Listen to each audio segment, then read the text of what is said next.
You have my spirit. The same spirit that raised Christ from the dead lives in you, not a watered-down version, not a lesser anointing. My full presence, my full power. You carry me, and wherever you walk, the atmosphere shifts, and you have your testimony. Decades of walking with me. Stories of rescue, of provision, of healing, of endurance. Those stories are not for nostalgia. They're weapons. They remind darkness that you've already seen what I can do. You know my voice. You've seen my hand. And you're not easily deceived.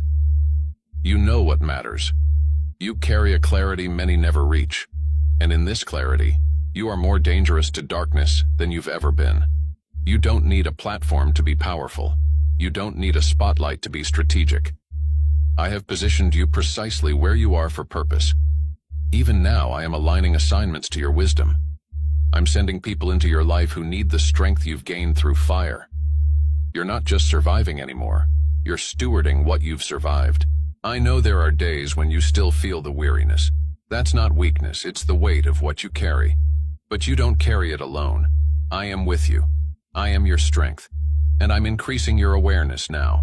Not so that you'll fear the battle, but so you'll fight with focus. Those silent years, the ones that made your heart ache, know this.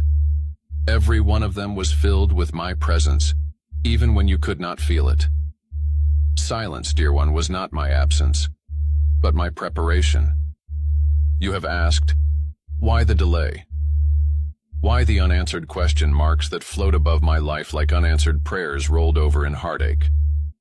Those very questions have invited me to work. Those gaps in your story were not voids. I filled them with my training ground. When the world told you to hurry, I told you to wait, because haste would bring half blessings. I knew your breakthrough needed full maturity.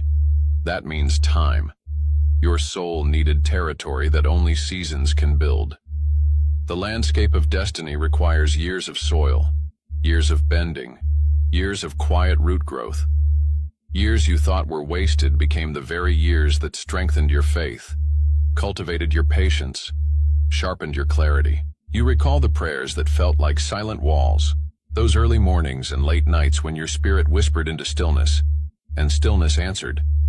That seemed like neglect, but I heard every word. I had angels writing each petition in golden ink, each sorrow recorded not as a complaint, but as a covenant. Nothing was wasted. Every tear, every sigh, every solitary why. I absorbed it, stored it, and used it. Your silence did not thwart my plan. It is the chamber where my power was quietly building, and powers built in silence last longer. Perhaps you saw doors close. You felt divine nudges lead you nowhere. Jobs you prayed for fell through. Friends pulled away. Plans unraveled. Each seemed like a fracture.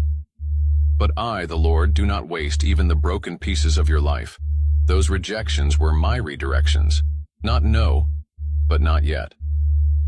In the quiet, I mapped a different route for you. One that would be stronger, wiser, more aligned with the person you have become through the storms.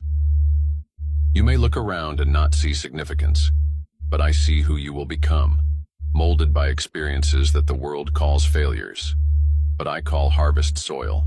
In that silence, I have been teaching deep listening. When words fail, I still speak. I have been teaching you to dwell not on what didn't happen, but on what is becoming. I use your seasons of seeming stillness to root your trust more firmly. Trust not in timing, not in applause, but in my sovereign rhythm.